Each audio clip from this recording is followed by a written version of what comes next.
श्री राम भरत जी से कह रहे हैं, हे तात, मैं तुम्हें अच्छी तरह से जानता हूं, पर क्या करूं, मैं बड़ी दुविधा में हूं। राजा ने मुझे त्याग कर सत्य और प्रेम के लिए अपने शरीर को छोड़ दिया।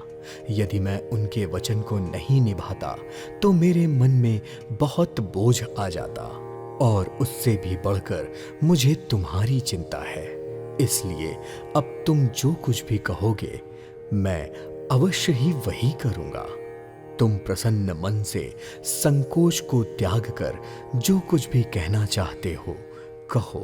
सत्य प्रतिज्ञा रघुकुल श्रेष्ठ श्री राम जी के यह वचन सुनकर सारा समाज बहुत प्रसन्न हो गया, पर देवता गणों सहित देवराज इंद्र भयभीत होकर सोचने लगे और आपस में कहने लगे, लगता है अब बना बनाया काम बिगड़ने ही वाला है, और इस समय मुझे कोई उपाय सूझ भी नहीं रहा। तब वे सब देवता मन ही मन में श्री राम जी की शरण में गए, और जब वह श्री राम जी के मन की स्थिति जान गए तो विचार करके आपस में कहने लगे, श्री रघुनाथ जी तो अपने भक्त भरत जी की भक्ति के वश में हैं। अब इस बार देवताओं का काम भरत जी के हाथ में ही है। हे देवताओं, अब इसके लिए सिवाय और कोई उपाय नहीं दिखाई देता।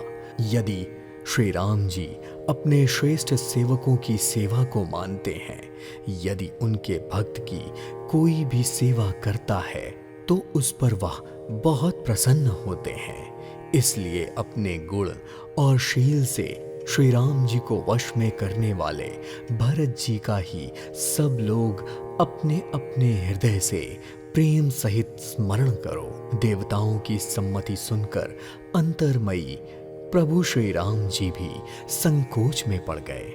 ऐसा देखकर भरत जी ने सारा निर्णय का बोझ अपने ही सर पर जाना, और अंत में उन्होंने मन में यही निश्चय किया कि श्री राम जी की आज्ञा का पालन करने में ही कल्याण है। और भरत जी अपने दोनों हाथ जोड़कर प्रणाम करते हुए बोले, हे स्वामी, आप अंतर्मयी हैं। अब मैं आपसे इससे अधिक क्या कहूँ। गुरु और आपको अपने अनुकूल जानकर मेरे मलिन मन की सारी कल्पित पीड़ाएं मिट गई हैं। मैं बेवजह के डर से ही डरा जा रहा था, पर सच तो यह है कि मेरी सोच की तो कोई जड़ ही नहीं थी। हे देव, आप मेरी एक विनती सुनिए और फिर जैसा उचित लगे वैसा ही कीजिए। अयोध्या से राज तिलक की सारी सामग्री लाई गई है। यदि आपका मन माने तो उसका उपयोग कीजिए और छोटे भाई शत्रुघ्न समेत मुझे वन में भेज दीजिए और अयोध्या लौटकर सबको सनाथ कीजिए।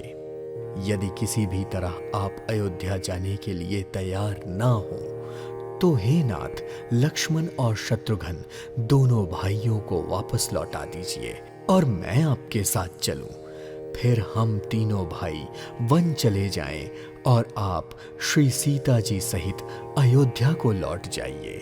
जिस प्रकार से आपका मन प्रसन्न हो वही कीजिए। उसी समय जनक जी के दूत के आने का समाचार सुनकर मुनि वशिष्ठ जी ने उन्हें तुरंत बुलवा लिया। दूतों ने वहां आकर प्रणाम करके श्री रामचंद्र जी को देखा, और उनका मुनियों सा वेश देखकर वे बहुत दुखी हो गए। तभी मुनिश्रेष्ठ वशिष्ठ जी ने दूतों से राजा जनक की कुशलता का समाचार पूछा। यह सुनकर वह पृथ्वी पर मस्तक नवाते हुए हाथ जोड़कर बोले, हे स्वामी, आपका आदर के साथ यह पूछना ही गोसाई की कुशलता है। नहीं तो सारी कुशलता तो कैलाशनाथ जी के साथ ही चली गई। अयोध्यानाथ दशरथ जी के मरण का समाचार सुनकर जनकपुरी वासी शोक से व्याकुल होकर बावले से हो गए थे और अपनी सुध बुध सब भूल गए थे। रानी की कुचाल सुनकर तो राजा जनक जी को कुछ सूझ ही नहीं रहा था। फिर भरत जी को राज्य और श्री रामचंद्र जी को वनवास मिलने का समाचार सुनकर मिथिलेश्वर जनक जी के हृदय में बड़ा दुख हुआ और उन्होंने विचार कर 4 चतुर गुप्तचर अयोध्या भेजे और उनसे कहा कि तुम लोग वहां जाकर श्री राम जी के प्रति भरत जी के प्रेम या दुर्भाव का सत्य पता लगाकर जल्दी से लौटकर वापस आओ। पर यह बात ध्यान रखना कि किसी को तुम्हारे बारे में पता ना लग पाए। राजा की आज्ञा पाकर गुप्तचर अवध पहुंच गए और वहां उन्होंने भरत जी का सारा ढंग और उनकी करनी को देखा।